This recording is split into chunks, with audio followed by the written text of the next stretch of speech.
मैयत के साथ ऐसा खौफनाक अजाब हुआ कि देखने वालों के रोंगटे खड़े हो गए। आखिर क्यों एक नेक इंसान के साथ इतना बड़ा अजाब क्यों हुआ दोस्तों? सच जानने के लिए वीडियो को आखिर तक जरूर देखिएगा, क्योंकि इस वाकया में हम सभी के लिए एक बड़ी सबक छुपी हुई है। रफीक एक सीधा सादा नेक आदमी था। उसे गांव में सभी लोग फीका कहते थे। उसने मैट्रिक तक पढ़ा था। वो मेहनत मजदूरी करके अपना और अपने बूढ़े माँ बाप का पेट पालता। माँ बाप ने उसकी शादी भी एक गरीब घर की लड़की से कर दी, जो सर झुकाकर उसके घर के सारे काम काज करती रहती ना। उसने कभी अपने शौहर से किसी किस्म की फरमाइश की। रफीक खुश था कि उसे एक नेक और सीधी सादी बीवी मिली है, मगर जब वो उसे फटे पुराने कपड़ों में देखता तो उसका दिल दुख से भर जाता। वो अक्सर सोचता कि हम गरीबों की भी क्या जिंदगी है। सारी जिंदगी मां को इसी तरह दूसरों के उतरे हुए कपड़े पहने देखकर मां बाप का सहारा बनूंगा और उन्हें उनके हिस्से की सारी खुशियां दूंगा। मगर अब जवान होकर भी ये सब देखकर कुढ़ने के सिवा कुछ नहीं कर सकता। उस दिन भी वो काम की तलाश में शहर गया था। गांव में उन दिनों सारा काम ही बंद था। मजदूर बहुत परेशान थे कि अब 2 वक्त की रोटी कमाने के लिए उन्हें दर दर की ठोकरें खानी पड़ेंगी। उस दिन भी वो शहर में काम की तलाश में गया था। उस वक्त उसकी बीवी उम्मीद से थी और उनके घर में खुशी आने वाली थी। ऐसे वक्त में जब उसे आराम और अच्छी खुराक की जरूरत थी, तो वो उसे 2 वक्त की रोटी खिलाने से भी लाचार हो गया था। उस दिन वापस आते हुए बारिश भी शुरू हो गई थी। वो बारिश में भीगता हुआ घर आ रहा था। तब उसके पास आकर एक गाड़ी रुकी। उसने सर उठाकर देखा। गाड़ी में वकील साहब थे, जो साथ वाले गांव में रहते थे। वो इस पूरे इलाके की जानी मानी हस्ती थे। उन्होंने रफीक को देखा तो उसे अपने साथ गाड़ी में बिठा लिया और उसका हाल चाल पूछने लगे। जब उन्होंने काम के बारे में पूछा तो ये जानकर उन्हें खुशी हुई कि रफीक मैट्रिक तक पढ़ा लिखा है। कहने लगे, मुझे अपने साथ किसी मुंशी की जरूरत थी, जो मेरे साथ रहकर काम काज करे और मेरे ग्राहकों की देखभाल करे। इन दिनों मैं अपना बिजनेस भी कर रहा हूं, उसमें भी मसरूफ रहता हूं, तो मेरे पास इतना वक्त नहीं होता। मैं ये सोच रहा था कि गांव का कोई लड़का होगा तो उसका भला भी हो जाएगा और मुझे भी तसल्ली रहेगी कि वो मेरे साथ कोई बेईमानी नहीं करेगा। रफीक तो खुशी से दंग रह गया कि वो तो इतना परेशान था और जिस बात को इतना बड़ा मसला समझ रहा था, उसका रास्ता चुटकी बजाते ही निकल आया था। उसने फौरन हां कर दी। वकील साहब ने उसे कल से ही अपने साथ काम पर चलने के लिए कह दिया था। उसकी हालत देखकर उन्होंने उसे कुछ रकम एडवांस में दे दी थी। वो जब घर सब्जी और फल लेकर गया तो मां और बीवी देखकर खुश हो गईं। लगता है आप आई तो वो भी खुश हो गई।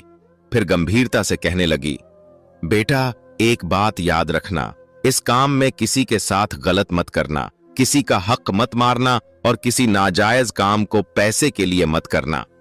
वो सर झुकाकर मां और बाप की सारी बातें सुन रहा था। अम्मी, आप लोगों ने मेरी ऐसी परवरिश नहीं की कि मैं किसी का हक खाऊंगा या किसी के साथ ज्यादती करूंगा। ऐसा तो मैं मरकर भी नहीं सोच सकता, इसलिए आप लोग परेशान मत हों। अपनी परवरिश पर पूरा भरोसा रखें। अरे तहमीना, जल्दी से खाना लाओ, बहुत भूख लगी है। आज कितने दिनों के बाद हमारे घर में गोश्त पक रहा है। वो सभी खुशी खुशी बातों में लग गए थे। रफीक की तो दुनिया ही बदल गई। वो वकील साहब के साथ जाने लगा तो उसकी सारी जरूरतें और सारी हसरतें भी जैसे पलक झपकते ही पूरी होने लगीं। गांव के लड़के उसे हसरत से देखने लगे। हम भी इस वक्त पढ़ लिख जाते या किसी काबिल होते तो आज हम भी कोई अच्छी नौकरी कर रहे होते। वो हंसकर उन्हें दिलासा देता और कहता कि अल्लाह तो सब लोगों का है, चाहे कोई पढ़ा लिखा है या नहीं है। वो किसी का भी रिज्क बंद नहीं करता। और ये बात मैं तुम लोगों को पहले भी कहता था कि पढ़ो लिखो, मगर तुम लोगों ने कभी मेरी बात नहीं मानी। रफीक का वक्त बदलने की देर थी कि उसके मां बाप भी दुनिया से कूच कर गए। वो उस दिन बहुत रोया, कहने लगा, सारी जिंदगी मां बाप ने परेशानी में गुजारी, एक एक चीज और एक एक खुशी को तरसते हुए गुजारा। अब जब घर में खुशहाली आई है और रुपए पैसे की रेल पेल होने लगी है, तो वो इस दुनिया से ही चले गए हैं। या अल्लाह, ये कैसी कुदरत है। वो रोता जाता और गिला करता जाता। तहमीना उसे हौसला देती कि आप किस बात की फिक्र करते हैं, आपके मां बाप आपसे इस दुनिया से राजी होकर गए हैं। मीना ने एक प्यारे से बेटे को जन्म दिया था। इस पर रफीक की खुशी का कोई ठिकाना नहीं था।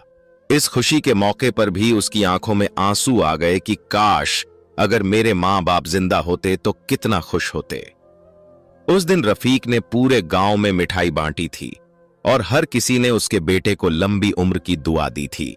कुछ दिन गुजरे तो रफीक ने एक छोटा सा मोटरसाइकिल भी ले लिया था और अब उनका घर दिन ब दिन खुशहाली के रास्ते पर चल पड़ा था। जब उसके पास पैसा होने लगा तो उसने कंजूसी नहीं की, बल्कि गांव के गरीब लोगों की मदद करने लगा जो उसके साथ मजदूर होते थे, जिनके साथ वो पहले काम करता था। जिस दिन उन्हें खाली हाथ घर जाते देखता तो चुपके से उनके हाथ पर पैसे रख दिया करता और यूं वो उसे दुआएं देते हुए अपने घर की तरफ चल पड़ते।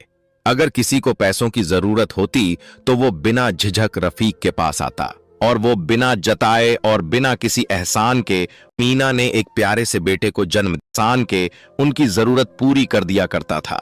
रफीक ने इन सारी बातों की वजह से ही गांव के लोगों के दिल जीत लिए थे। वो गांव और आसपास के गांव में जितने भी लोग थे, उनके जितने भी मसले मसाइल थे, उन सब का हल रफीक और वकील साहब ही किया करते थे। एक दिन उनके पास एक औरत आई थी। वो साथ वाले गांव में रहती थी। वो एक मालदार बेवा थी, मगर कोई भी उसे अच्छी नजर से नहीं देखता था। वो पूरे इलाके में बहुत बदनाम थी। सब लोग कहते थे कि वो गलत चाल चलन की औरत है।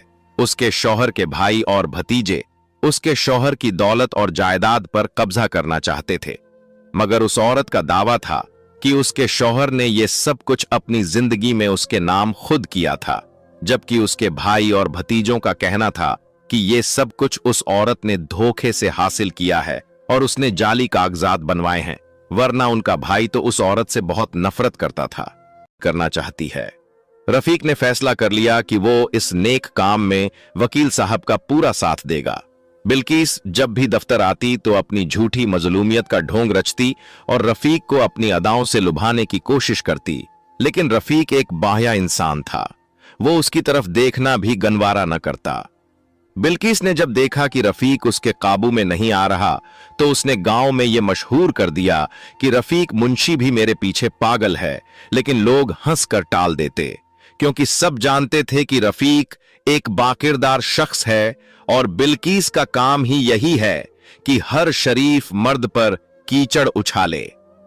बिल्किस के देवर और भतीजे जब रफीक के पास आए तो उनकी आंखों में सच्चे आंसू थे। उन्होंने बताया कि उनके भाई ने मरते वक्त वसीयत की थी कि यह जायदाद उनके खून का हक है, क्योंकि वो जानते थे कि उनका है। रफीक ने जब उनकी शराफत देखी तो उसे यकीन हो गया कि हक उन्हीं का है।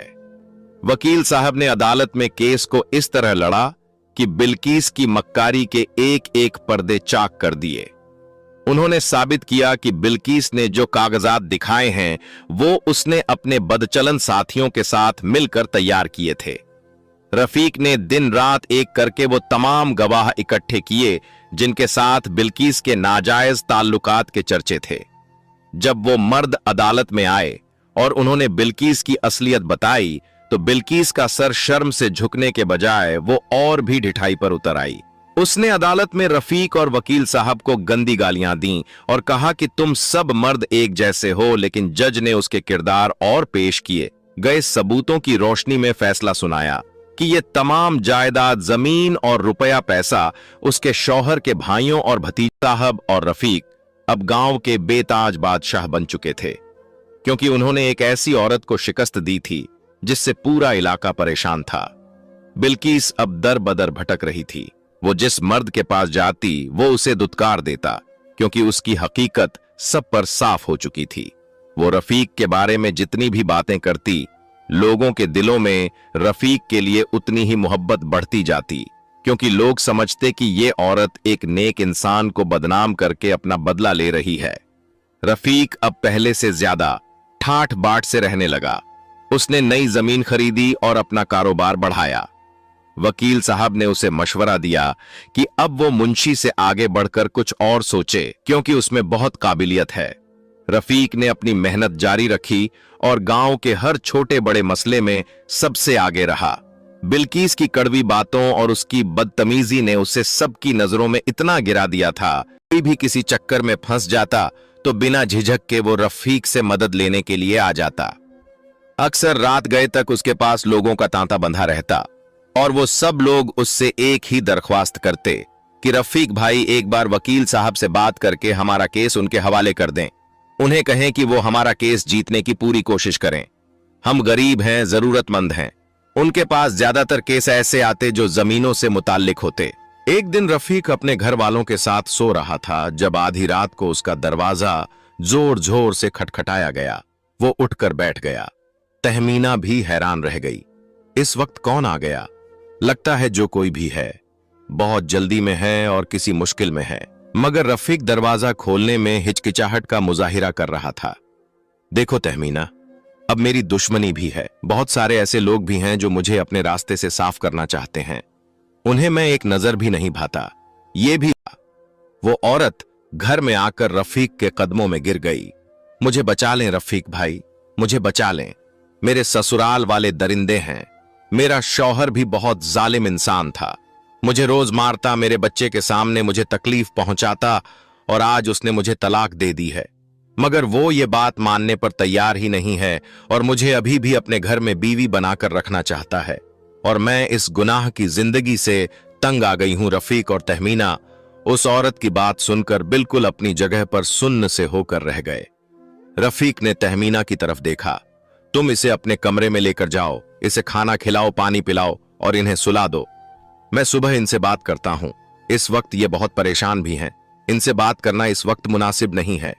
तहमीना ने हां में सर हिलाकर उस औरत को लिया और अपने कमरे में चली गई।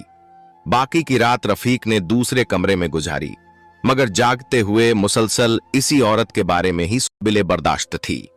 रफीक ने उससे वादा किया कि वो उसका केस वकील साहब के हवाले करेगा और वो लोग मुफ्त में उसका केस लड़ेंगे। वो औरत भी खुश हो गई कि अल्लाह ने उसे नेक बंदे से मिला दिया। केस भी शुरू हो गया, मगर चंद दिनों के बाद ही फैसला उस औरत के शौहर के हक में हो गया जिसका ये दावा था कि वो औरत झूठ बोलती है, नफ्सियाती मरीजा है और अपने दिमाग से मनगढ़ंत कहानियां बनाती है। उसने डॉक्टर्स की रिपोर्ट भी कोर्ट में जमा करवा दी, जिसके मुताबिक इस औरत को दिमागी और नफ्सियाती आर्जा लाहक है। और यूं वो औरत अपने शौहर के साथ घर चली गई, मगर जाते हुए वो बहुत ही ज्यादा रो रही थी। रफीक को और वकील साहब को बद्दुआएं दे रही थीं। मोहल्ले के लोग भी उस औरत को बुरा भला कहने लगे। अरे, इतने नेक इंसान के साथ तुम इतना बुरा सलूक कर रही हो, उसे बद्दुआएं दे रही हो जिसने तुम्हें इतने दिन घर में मुफ्त रखा। वकील साहब रफीक को बता रहे थे कि इस केस को जीतने के बाद उन्हें कितने करोड़ का फायदा होने वाला है। रफीक के चेहरे पर एक फातेहाना मुस्कुराहट थी। वो अपनी जेब में मौजूद उन नोटों की गड्डियों को महसूस कर रहा था। तभी अचानक एक अंधे मोड़ पर सामने से एक बेकाबू तेज रफ्तार ट्रक नमूदार हुआ। सड़क पर अजीब सी खामोशी थी, जैसे हवाएं भी किसी आने वाले हादसे की आहट महसूस कर चुकी हों। चारों तरफ फैला अंधेरा अब और गहरा हो गया था और उसी अंधेरे को चीरती हुई ट्रक की तेज हेडलाइट्स सीधे उनकी आंखों पर पड़ी। वो रोशनी इतनी तेज थी कि कुछ लम्हों के लिए सब कुछ धुंधला हो गया। वकील साहब की पकड़ स्टीयरिंग पर कस गई। उनके माथे पर पसीना उभर आया।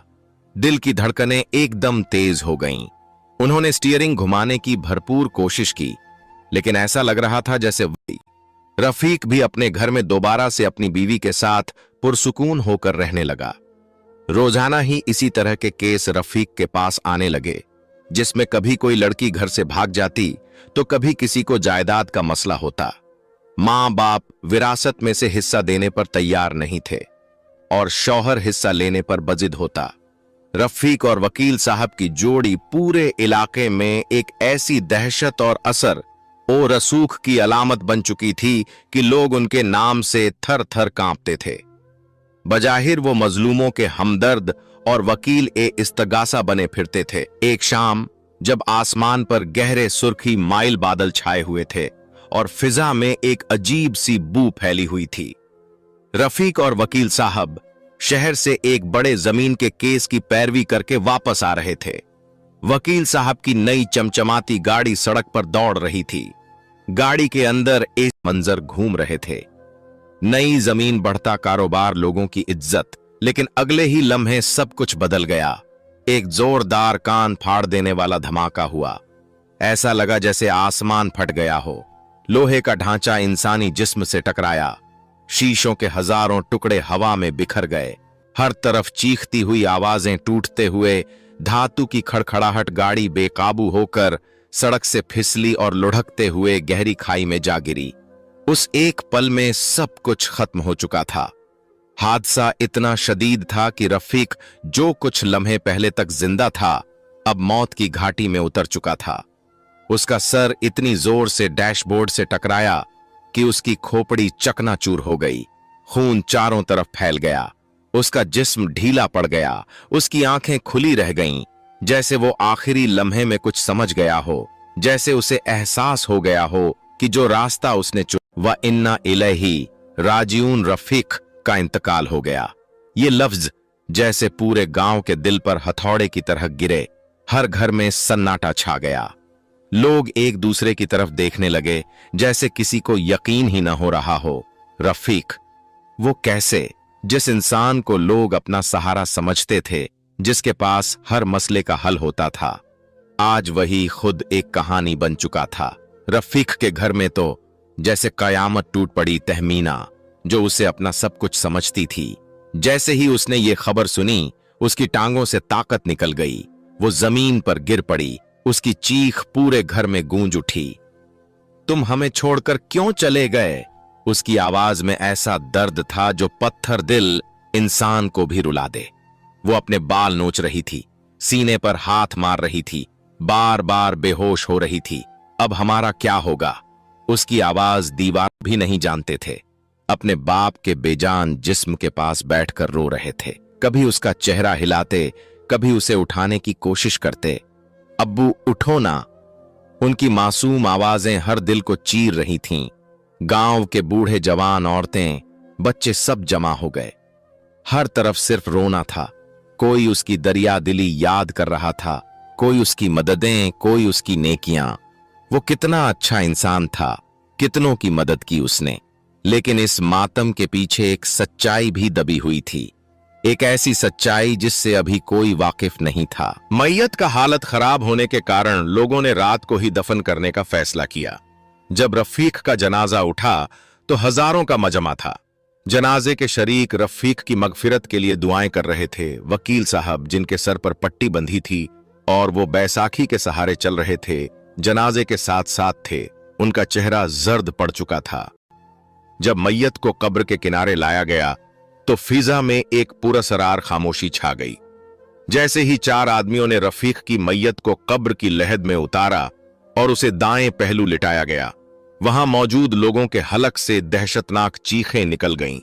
जमीन के अंदर से, कब्र की दीवारों से और खुद रफीक के कफन के अंदर से सैकड़ों हजारों सियाह और जर्द रंग के होलनाक बहुत बड़ा बड़ा बिच्छू नमूदार हुए।